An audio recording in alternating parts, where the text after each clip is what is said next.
Здравствуйте, нам нужно выбрать карты для Льва. У нас гадание на июнь 2022 года.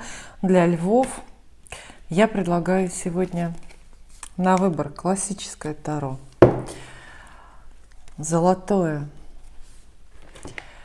гигантские карты Кроули. А вы выбираете, вы смотрите, какая колода на вас смотрит. Я хочу, чтобы вы участвовали. Таро кошачий глаз. Вот сильно использованное марсельское Таро есть. Есть колода Таро Кроули обычного формата, тоже для повседневной носки у меня. Ой, есть, вот видите, аж резиночкой перевязанные. Испанское Таро. Очень хорошие карты, отличного качества. Есть Таро Висконти. Мы гадаем Львам, поэтому карты должны быть какие-то яркие, такие вот, какие-то вот блестящие. Вот царское Таро есть, так они называются, царь или царское Таро. Потом есть еще Таро цветов, вот посмотрите. Тоже нравятся вам такие карты? Мне они очень нравятся. Здесь разные цветы на разных картах изображены. Здесь нет старших арканов в этой колоде, поэтому многие ее не любят. Считают, что это не по-настоящему. Напо Таро. Напо. Новые для меня карты, ну, с красивыми оригинальными картинками. Это как раз отдельно старшие арканы, такие с детскими иллюстрациями. Здесь есть Таро средневековья, которые я очень ценю, потому что не видела больше нигде ни у кого и никогда в продаже. Случайно они ко мне попали. Это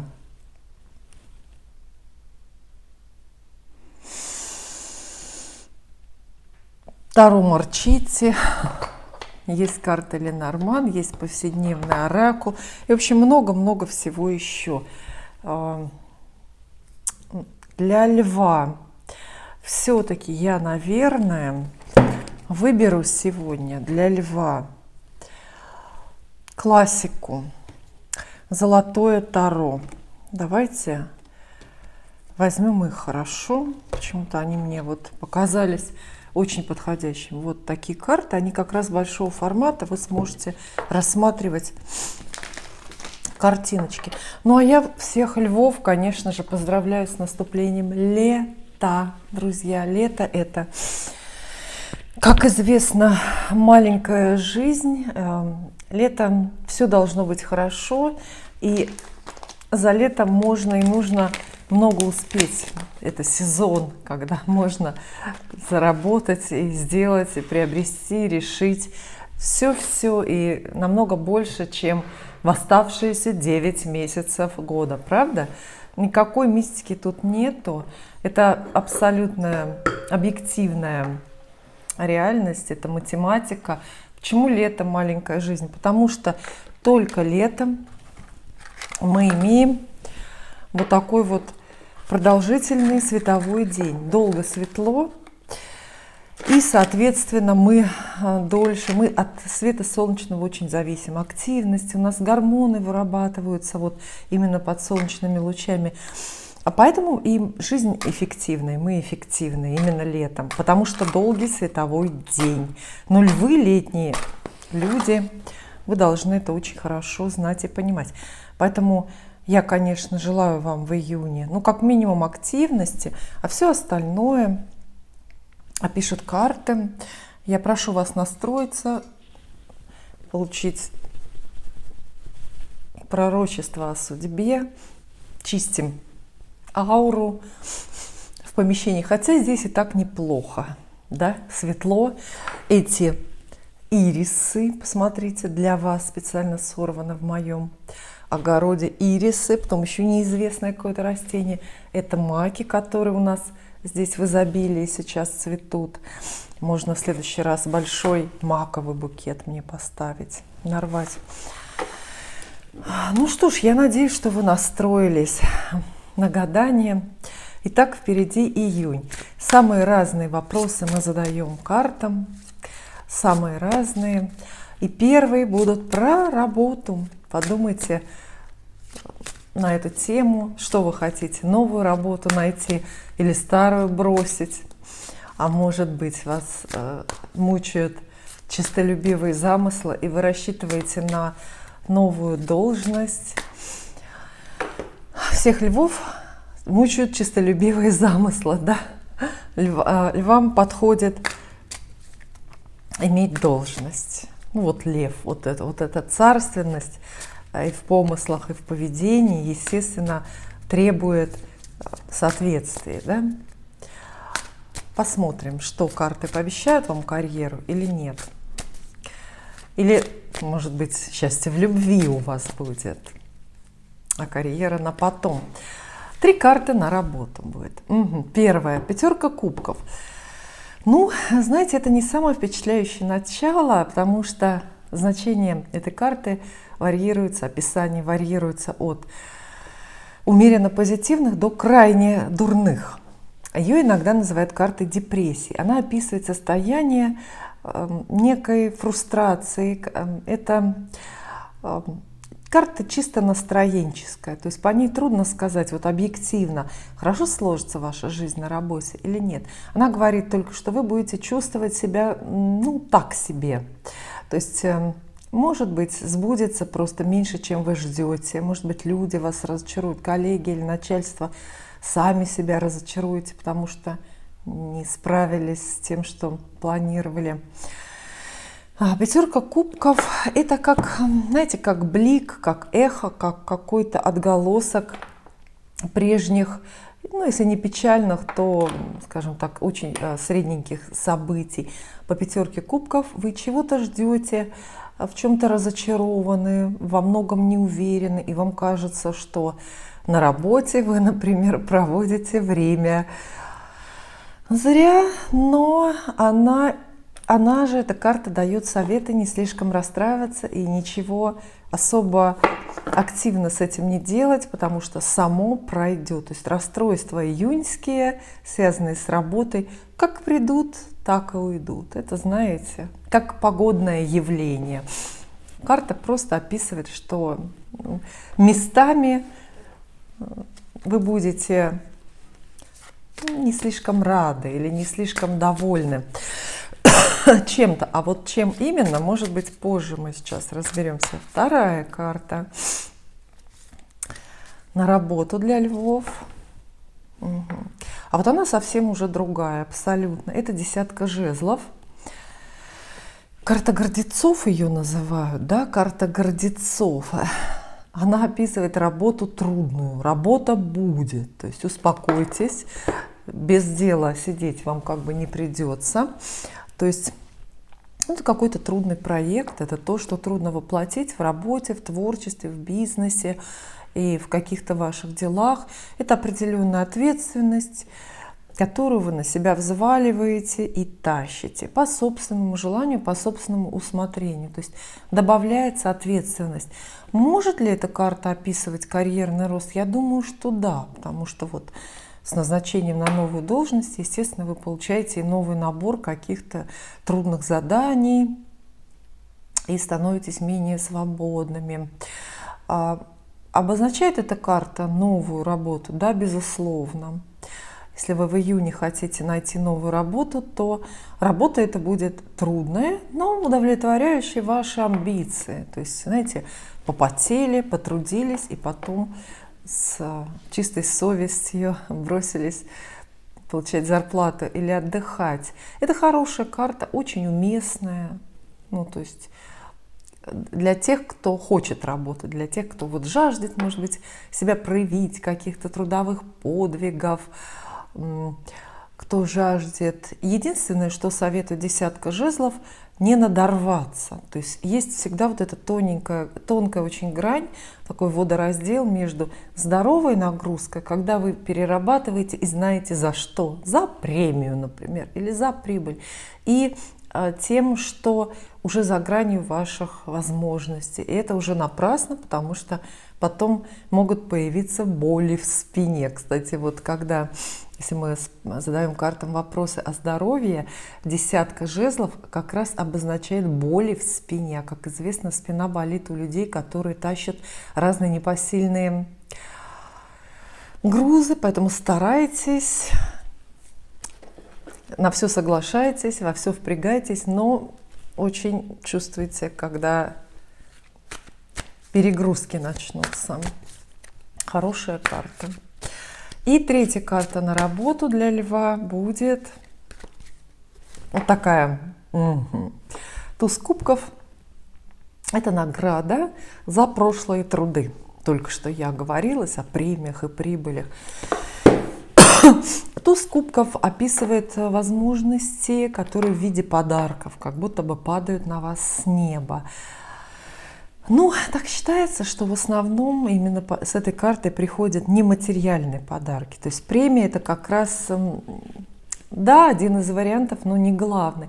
Скорее, туз кубков — это наполненность вашего сердца, это счастье, это удовлетворение от того, что у вас все состоялось. Например, вы счастливы, потому что нашли новую работу, и вас там хорошо встретили, и у вас хорошо получается ее выполнять. Туз кубков — это еще и такая помощь от космоса, но и от людей, как будто бы кто-то протягивает вам вот этот полный кубок. Это и сочувствие, и готовность помогать. Отчасти туз кубков, естественно, говорит и здесь и про романтическую любовь. То есть, видите, в июне львы проходят такой условный путь. Например, в начале месяца от разочарованности, простите, в начале месяца до совершенного довольства и счастья к концу месяца. Это может как раз, разделяет их именно десятка жезлов. Это может быть, например, ваша грусть без работы, потом вы эту работу находите, и хоть она и тяжелая, но вы абсолютно счастливы, потому что чувствуете себя на своем месте. Или вы засиделись на мелкой должности, заскучали, разочарованы, вам кажется, что на этой работе вас ничего не ждет, тут новое назначение сваливается, и вот опять же вот это счастье, это и внимание людей, и внимание к себе, ну и понимание, что вы очень-очень на своем месте, хотя не будем исключать и тот самый служебный роман. Кстати, про служебный роман. Ну, это словосочетание для большинства людей, моего, в частности, поколения, ассоциируется с очень-очень популярным советским фильмом, правда? Я недавно посмотрела первую версию экранизации вот этой пьесы «Сослуживца». Это телеспектакль в исполнении актеров театра Маяковского от фильма всем известного с Алисой Фрейндлих. Отделяет этот телеспектакль короткий срок, там 6 или 7 лет, но все равно очень заметно.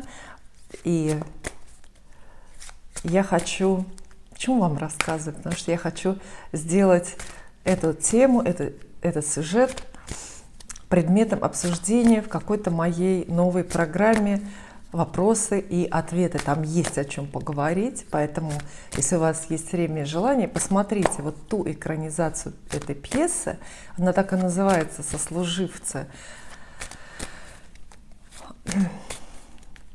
Там все совсем другое. Поэтому, да, вполне возможен служебный роман. Причем, знаете, такой, который сразу у вас начнется с места в карьер на новой работе. Пришли на новую работу и не только нашли новый доход, но и нашли, встретили, например, того самого человека, которого в обычной жизни встретить не могли.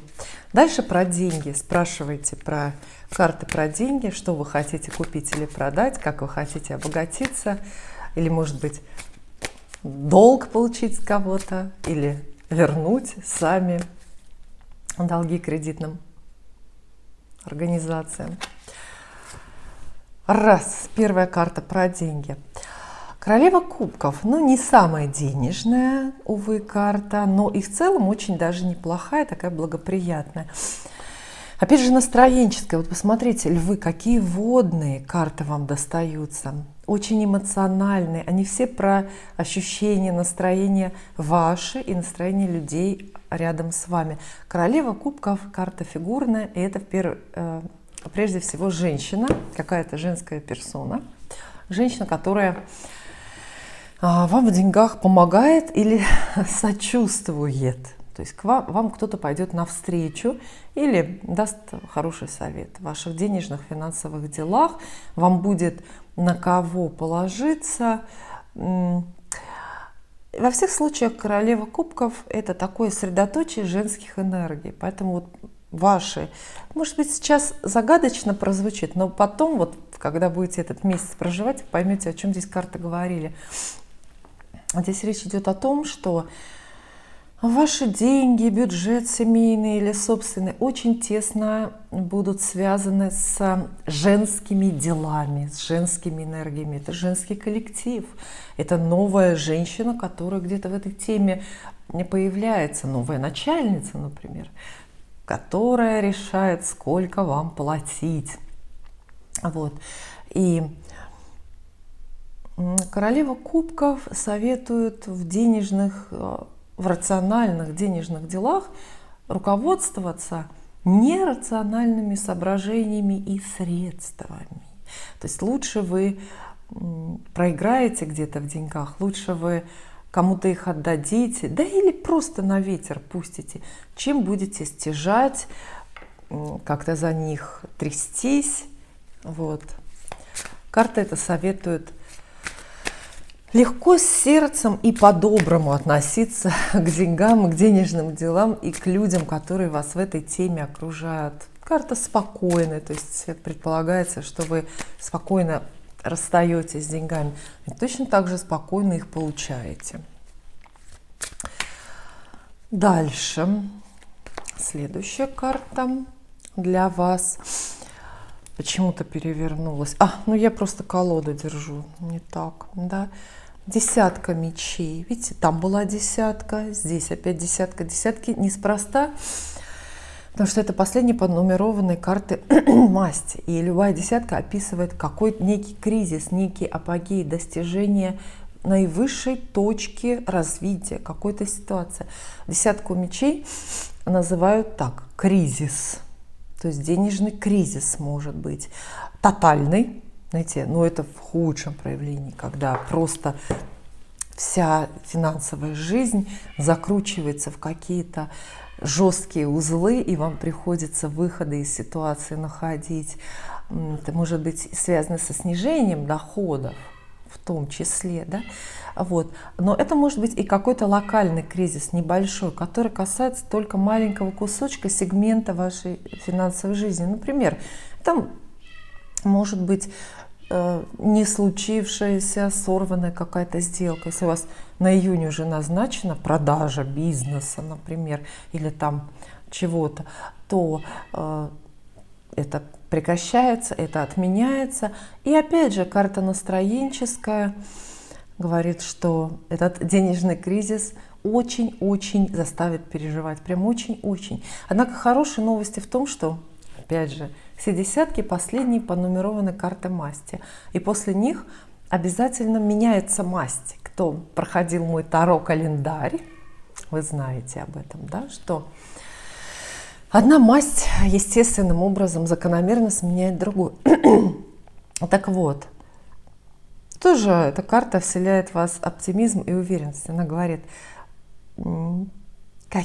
как бы вы ни переживали о деньгах в этом июне, знайте, что это все равно конец черной полосы, и все равно после этого будет намного лучше. То есть десятка мечей, я бы так ее назвала, это карта воинствующих оптимистов. Это карта людей, которые могут заглянуть посмотреть немножко дальше и в мимолетных каких-то объективных, безусловно, переживаниях увидеть будущие возможности, перспективы. Да, если закроется одна денежная дверь, например, у вас, какой-то заработок прекратится, но зато сколько откроется взамен. Говорят, Вселенная так устроена. Я не знаю. Ну, кто мы такие, чтобы спорить с Вселенной, правда?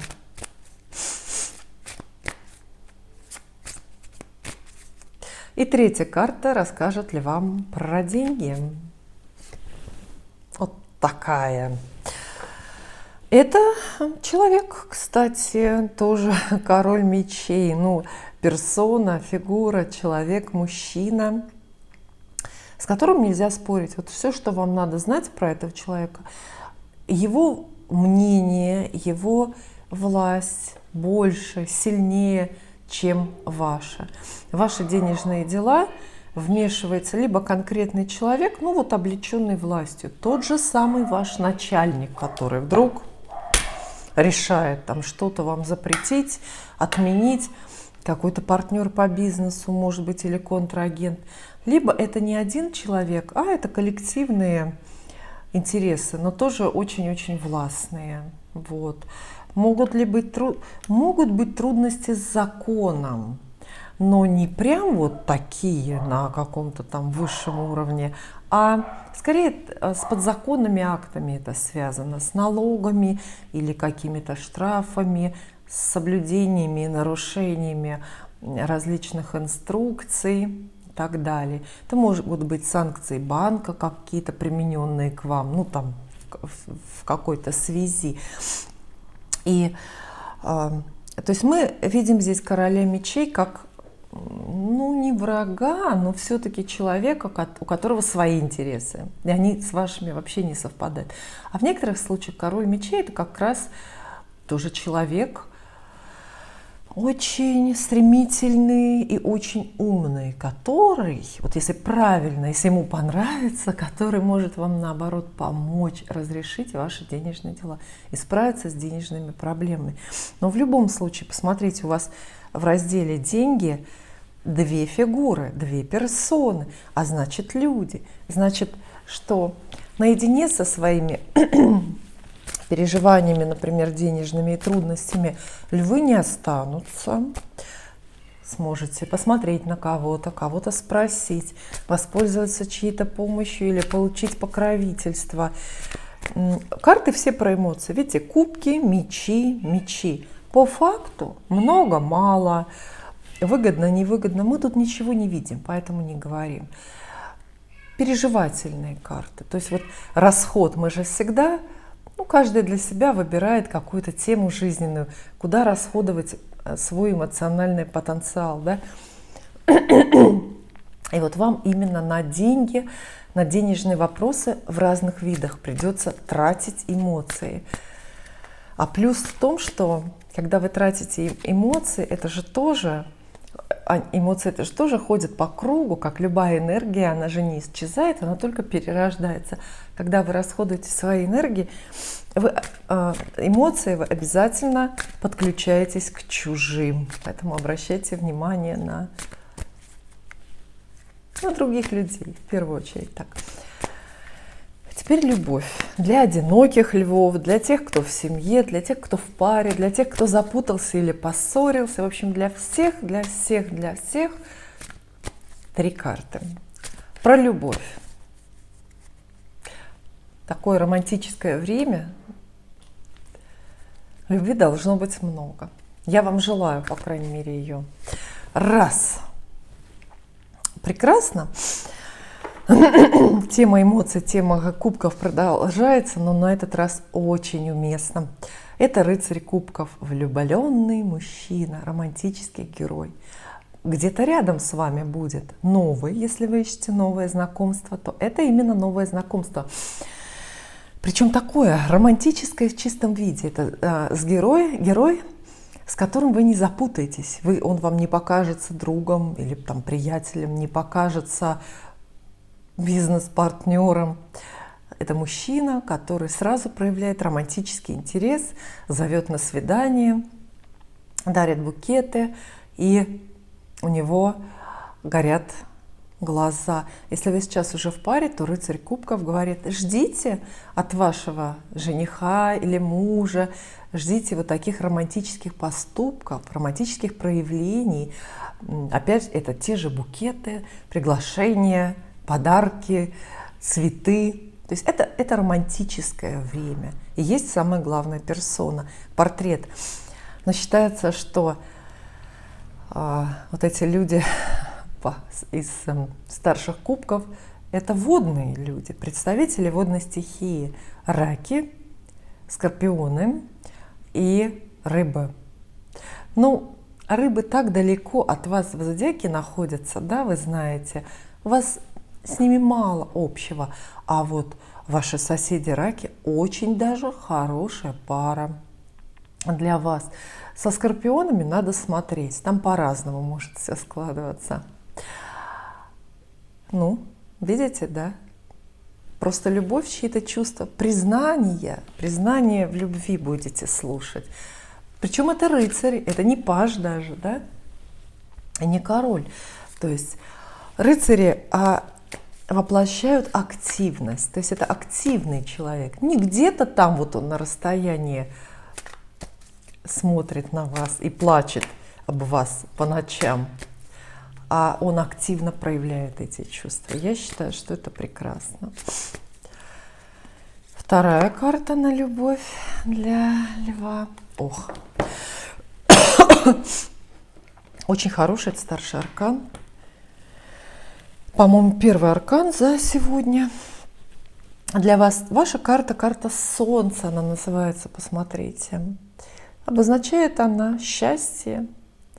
Тут уже вы вложите ваш собственный смысл, что для вас счастье в любви. Для кого-то это возможность встретить нового человека, кто-то будет счастлив, если вернется бывший, кто-то будет счастлив, если муж начнет себя хорошо вести, наконец-то додумается подарки дарить и на море возить, да?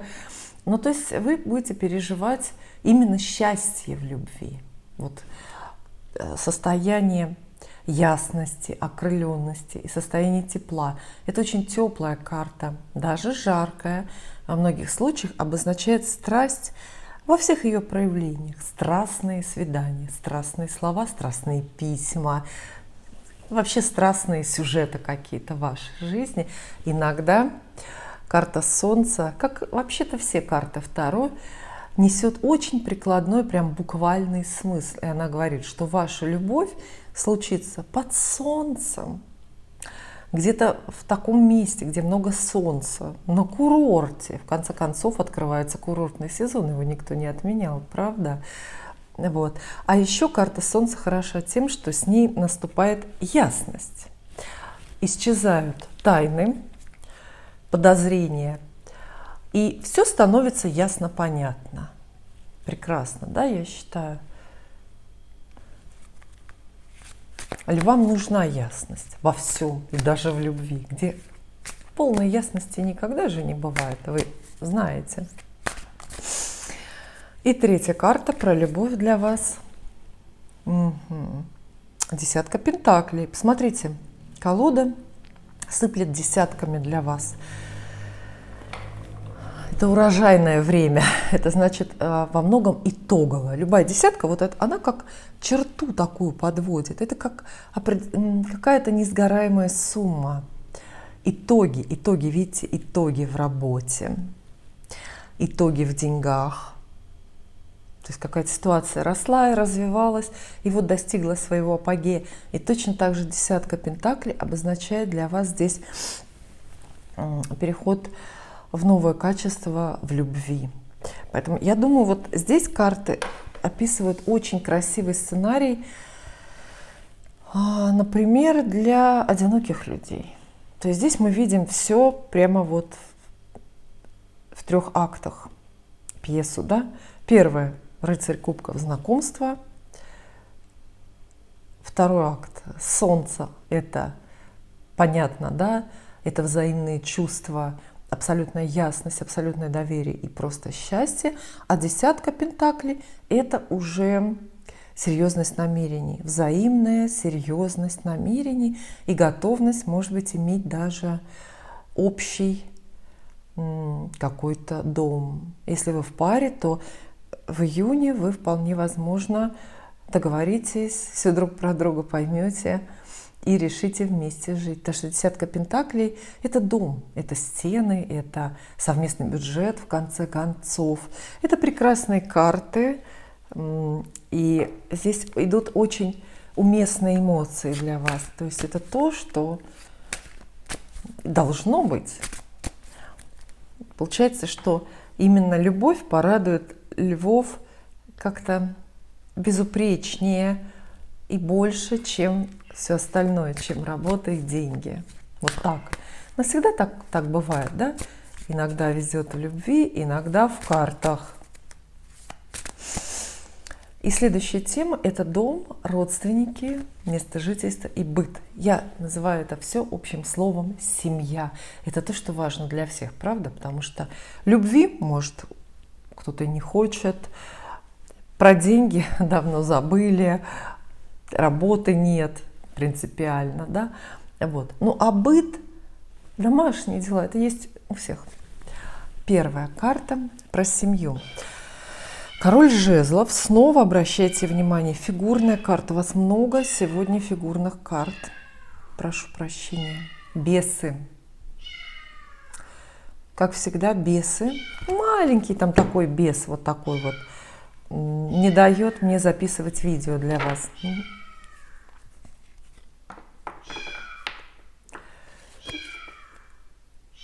Видите, как мяукает протяжно, да?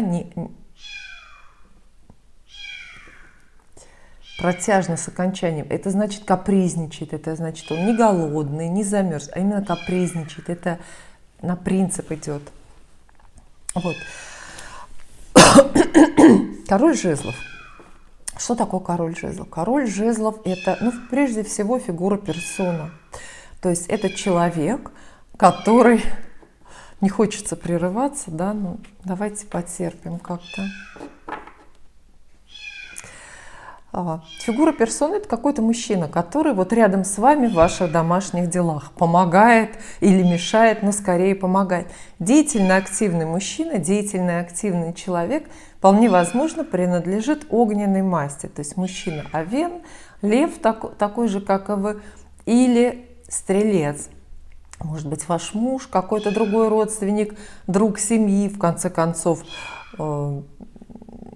ловкий адвокат, который вам помогает разрешать ваши жилищные дела и проблемы. Ну, в теме семья у вас вот есть какой-то очень активный мужчина с определенным волшебством в руках. Стоит его заметить, стоит обратиться к нему за помощью и довериться этому человеку. Ну, а в целом же вот эти вот крупные жезлы описывают продолжение разных ситуаций, которые по каким-то причинам прежде остановились.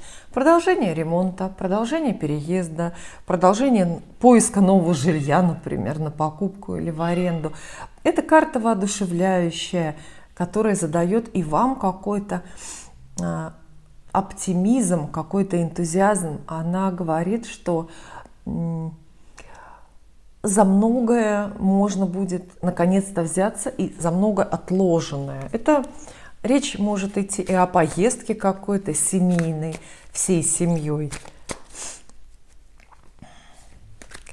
Вторая карта про семью. Снова жезлы, семерка жезлов. Хлопотная, деятельная. Видите, опять карта говорит, будете что-то делать. Очень много беготни, очень много именно ситуации, которые проверяют на прочность ваши принципы. Вместе вот эти две карты масти жезлов, конечно, приветствуют людей, которые не умеют отступать. Семерка жезлов всегда спешит с советом все продолжать, все делать, ни от чего не отказываться, не опускать руки, быть максимально деятельными. Она всегда говорит, сейчас лучше любые действия, чем никаких. Понимаете, да? То есть в проблемных, например, делах, в спорах с недвижимостью вы явно победите, но только если вот так вот заранее не сбежите, не сдадитесь. Да, но это хлопотная карта. Это почти карта победителей, но победит тот, кто больше всех похлопочет. Все равно карта очень хорошая. И третья карта здесь для вас. Тройка кубков. Благополучная карта праздника. И тоже, кстати, как любая тройка, карта продолжений. Она говорит, что вы будете рады заниматься домашними делами, хлопотами, бюджетом. Может быть, вы организуете какой-то семейный праздник, семейное торжество. Тройка кубков – это люди, которые вот обмениваются эмоциями, энергией, подарками. Родственники, друзья, которые часто вас посещают и помогают в каких-то делах. Ну и, соответственно, праздничные посиделки, что ли, по какому-то поводу. Это очень хорошая картина, мне кажется, для жизни семейной, домашней. Да? Здесь нет никакой пассивности, здесь нету места и времени поскучать. И я хочу одну карту достать вам из моих любимых таро цветов. Таро цветов. Посмотрим, какой цветок вам достанется. Я напоминаю, сегодня у нас есть маки, ирисы и третий не знаю какой. Это будет общий совет месяца для льва. Одна карта из таро цветов.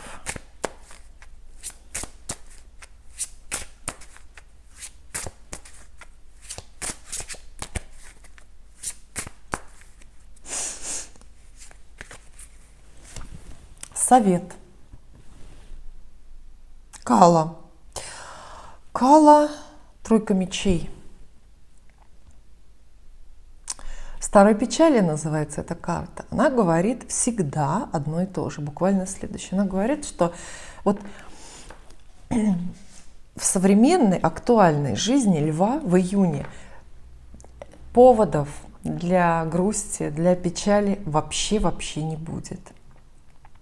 А если вам так покажется, если вы все-таки загрустите о чем-то, то это старое, это блики от отзвуки, да, какие-то от старых неудач, от прежних расстройств.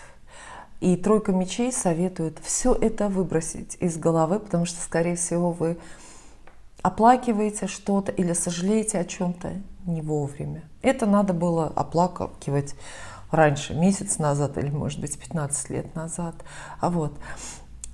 Тройка мечей, она вот в этом ее назначении, призвание, она вселяет оптимизм и очень просит избавляться от каких-то вот старых таких, знаете, приросших в душе сожалений.